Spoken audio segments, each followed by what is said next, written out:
Parce qu'il y a quelque chose de vrai chez lui, c'est que les capacités scolaires qu'il a exprimées quand il était jeune, elles ont été niées par tous n'ont pas les mêmes capacités scolaires que lui.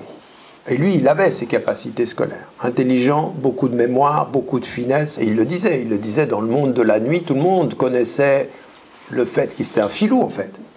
Il avait utilisé son intelligence pour savoir comment, oui, comme vous en voyez certains, vous dites, ceux-là, s'ils mettaient leur intelligence à quelque chose de noble, ils peuvent être présidents.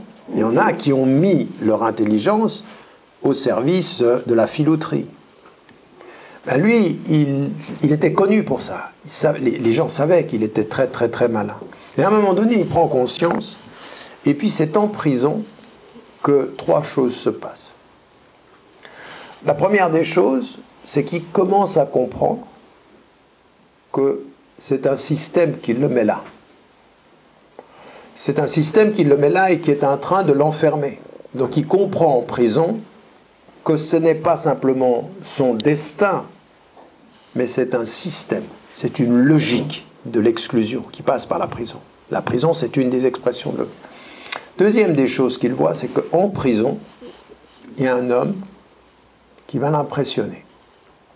Il n'est pas comme les autres, parce que vous savez comment on l'appelle en prison? On l'appelle Satan, le diable. Il ne va pas s'approcher de lui. Et il voit quelqu'un, et ce quelqu'un, c'est un co-détenu, beaucoup plus âgé que lui, qui organise des débats et qui lit. Et tout à coup, il le regarde. Et avec son intelligence, il comprend ce que je n'ai pas eu à l'extérieur. Là, il y a quelqu'un qui est en train de me montrer quelque chose de tout à fait particulier. Il était singulier. Il ne participait pas au trafic de drogue. Il était dans la culture et l'expression. Et il commence à participer à des débats. Et à un moment donné, c'est en prison qu'il comprend la force du savoir. Ce n'est pas l'école, en fait. C'est un co-détenu. C'est un homme en prison qui lui enseigne ça. Et ça, c'est la deuxième des choses qui lui arrive. Il y a quelque chose ici qui est important. Et la troisième des choses, c'est le parcours de son propre frère qui lui envoie et qui lui est en train de dire « Je suis rentré dans The Nation of Islam et puis il y a quelqu'un qu'il faut que tu rencontres et tout ceci. » Et ça, qu'est-ce que c'est? L'un lui donne les moyens, c'est le savoir. L'autre lui donne le sens, c'est la foi. La foi et le savoir. Et surtout, une chose qui est importante, c'est que qu'est-ce que lui donne The Nation of Islam? Parce que The Nation of Islam est exactement adapté au destin de ceux qui sont déclassés. T'es noir, on t'a dit à l'école que tu ne pourrais pas être avocat. Ici, tu seras un leader. Là, tu es enfermé. Ici, tu seras libre. Là, tu es une sous-classe. Là, tu es la classe. Tu es le peuple élu, noir. Ici, tu es dans le suprémacisme. Là, tu étais dans la marginalité. Donc, c'est la figure inversée, en fait, qu'on lui propose. Et lui, il reçoit tout ça en même temps. C'est-à-dire, c'est un système qui m'aliène, c'est le savoir qui me libère, et c'est la foi qui est ma voix. Et qui me donne, en tant que noir, un statut tout à fait différent que toute cette société m'a donné. Et là commence le processus de libération. En d'autres termes, la prison a été libératrice. Elle l'a enfermé autant qu'elle l'a libéré. Et il s'est libéré parce qu'il a été enfermé. Mais encore une fois, comprenez bien, ce n'est pas donné à tout le monde. Parce que ça, il ne faut pas le généraliser. Parce qu'il y en a certains que et c'est ce qu'il reconnaîtra par la suite, la prison, elle détruit. Il n'y a pas de bien dans la prison. C'est ensuite ce que vous entendez aujourd'hui d'Angela Davis qui dit la prison par définition, c'est une mauvaise solution. Il n'y a rien de bien dans la prison. Il se trouve que lui, ce moment-là a été déterminant pour lui. Et que c'est un enseignement aussi de jeunesse qui l'a réconcilié avec le savoir. Juste que je vois pour le temps. J'en suis à combien de temps là?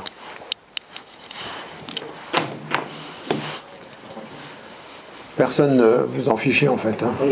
38 minutes. 38 minutes. J'ai fait que la première partie.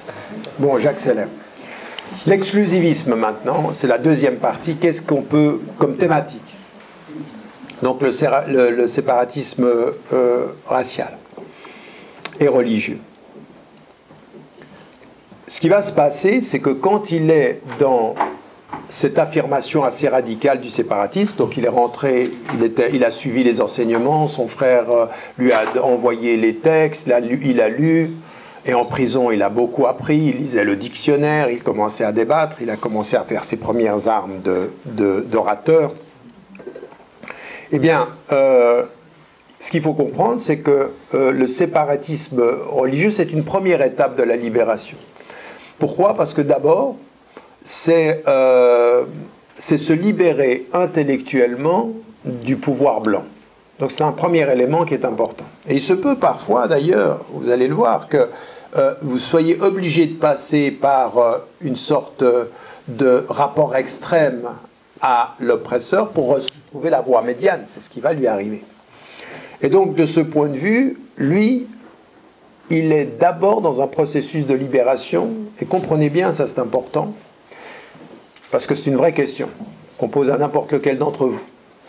Est-ce que vous voulez vous libérer de quelqu'un ou de quelque chose, ou est-ce que vous voulez vous libérer pour quelqu'un ou pour quelque chose? Et c'est pas pareil.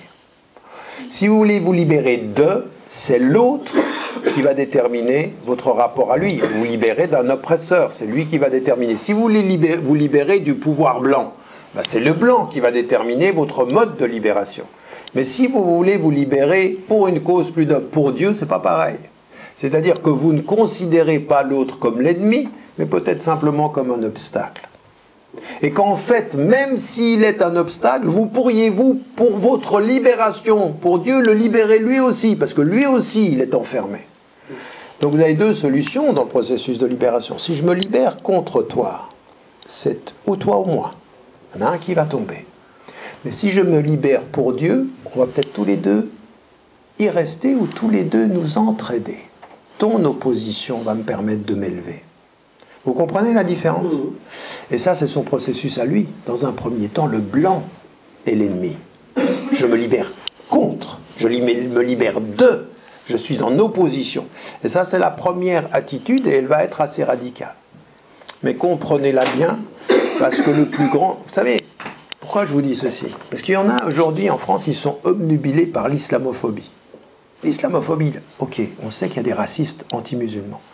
Mais toi, tu vas passer toute ta vie à dire que c'est des racistes anti-musulmans, ou tu vas apporter quelque chose qui est plus grand qu'eux. Est-ce que tu vas déterminer ton discours contre eux, ou est-ce que tu vas appeler à des valeurs au-delà d'eux qui vont peut-être même pouvoir les aider eux? Mais si tu passes ton temps à dire t'es un raciste, eh bien, ça fait un raciste contre un non-raciste, ça fait deux idiots en fait. Si tu vas rester toute ta vie comme ça. Vous comprenez ce que ça veut dire? C'est que quand un raciste vous amène sur son terrain et que vous restez sur son terrain à dire que vous êtes contre son racisme, c'est lui qui gagne, parce que c'est lui qui vous définit.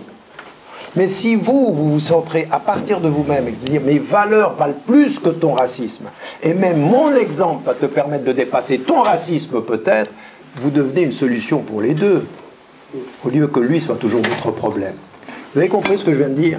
Vous devenez une solution pour les deux, au lieu que lui soit toujours votre problème. Si lui est toujours votre problème, vous avez un vrai problème. Vous comprenez ce que je suis en train de vous dire? C'est-à-dire toutes ces campagnes contre l'islamophobie, il faut se méfier, parce que c'est un piège dans lequel on vous amène. On vous amène tout le temps. Mais en même temps, il ne faut pas nier qu'il y a un racisme. Mais il ne faut pas en faire le paramètre de son action. C'est pas toi qui vas décider de l'action. Lui, il va passer à un moment donné, il a passé par là. À un moment donné, c'était ça. Et deuxième des choses, qui va être essentielle dans son discours, et à ce moment-là, il va ameuter des gens. Les gens venaient par centaines, par centaines. Nous sommes noirs, nous sommes opprimés, Dieu est avec les noirs, Dieu est avec les opprimés. Fin de la discussion. Tout le reste, c'est de la mise en scène. Vos médias, vos pouvoirs politiques, Kennedy, tout ça, ça ne sert qu'à une chose. Vous êtes blancs, vous êtes des oppresseurs et vous ne voulez qu'opprimer les Noirs. Et nous sommes ceux qui devront nous libérer. Et tout le système va être basé sur cette réalité de la confrontation. C'est ça qui va se passer pendant pratiquement toute la réflexion de Nation of Islam. Donc, ça c'est important aussi à le comprendre, parce qu'il faut aussi vous positionner, vous, par rapport à ça. Suivant comment vous comprenez votre état d'esprit par rapport à la société, vous situez comment? Vous vous situez comme des opprimés dont le but en France, c'est de se libérer? Ou est-ce que vous avez un message plus grand que l'oppression qui pourrait aider même ceux qui oppriment? Parlez à qui, en fait? Et vous parlez pourquoi? Quel est le projet? Parce que pour certains, quand ils vous voient, ils peuvent penser, mais en fait, tu as juste envie d'être à ma place, en fait. Toi, ton but, c'est de prendre le pouvoir. Est-ce que ton action, c'est la justice, ou est-ce que ton action, c'est le pouvoir? Parce que si tu passes ton temps à dire on est opprimé et vous êtes les oppresseurs, c'est une question de pouvoir. Mais si c'est une question de justice qui permet même de faire comprendre à celui qui entre dans le système, parce qu'il y a même des gens qui sont victimes du pouvoir. Quand vous voyez certains nombres de personnes de l'extrême droite, franchement, quand vous y réfléchissez, il y en a certains d'eux, ils sont vraiment victimes d'une espèce de lavage de cerveau. C'est des victimes, en fait. Ils ont aucune connaissance, ils sont dans une espèce d'ignorance. Et qu'à un moment donné, rien que le fait que je vous dise ça, s'il y en a certains dans la communauté musulmane qui disent « Mais attends, tu vas trop loin, tu vas pas nous dire que c'est des victimes ». Ils nous haïssent. Mais parfois, la haine, elle est l'expression chez celui qui la porte du fait d'être victime de sa propre éducation.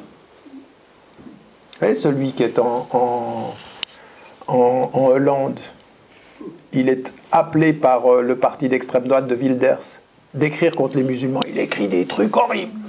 Des trucs horribles. C'est l'horreur, cette religion. Puis il commence à lire. Puis il dit, attends, mais on me raconte n'importe quoi. Et finalement, il se convertit à l'islam, puis il commence à écrire contre ceux contre lesquels il écrivait pour eux. En fait, c'est moi qui vous ai dit tous ces mensonges, mais tout ce que je vous ai dit, c'est pas vrai. C'est de la propagande. Et qu'à partir d'un certain moment, il se rend compte lui-même qu'il a été victime de lavage de cerveau. Et qu'en fait, il l'a propagé. Donc il faut faire attention. Et lui, de ce point de vue, dans sa première partie de vie, Malcolm X, il est dans cette posture-là, dans cette attitude-là. Et donc, toute sa lecture du social, elle se fait par rapport au prisme racial. Tout ça, c'est dans le prisme racial. Et puis, il lit le monde à partir de son vécu et à partir de sa situation. Et faites attention, le vécu, c'est un formidable espace d'enseignement. Mais ça peut être un espace d'aveuglement aussi. Pourquoi ? Parce que si votre vécu vous va finalement déterminer le rôle des uns et des autres. J'étais en face de ce prof, il était blanc, c'était mon prof d'anglais, il m'a discriminé, il ne m'a pas... Et vous extrapolez à partir de votre expérience la réalité d'une dynamique sociale, c'est très très dangereux. Parce que tout ne se vit pas de cette façon-là.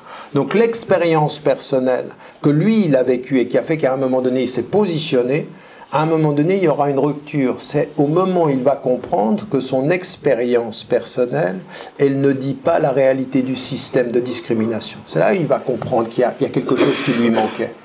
Et qu'en fait, le discours de Nation of Islam était exactement adapté à l'expérience personnelle. Elle ne parle pas de la logique de la discrimination, mais de l'émotion vécue de la discrimination. Elle la nourrit. Oui ? Comme dans certains discours musulmans, on nourrit ce type de rapport à la société. Quand on vous dit « ils nous aiment », oui, quand vous avez, je veux dire, je suis désolé, quand vous avez dans certaines mosquées, le vendredi, « ils disent ceci, ils ne nous aiment ». Vous comprenez bien que le discours victimaire, il est alimenté. Bien sûr qu'il est alimenté. Et le discours victimaire, il est le principal vecteur de la posture victimaire qui confond la lecture émotionnelle avec la compréhension de la logique de l'exploitation.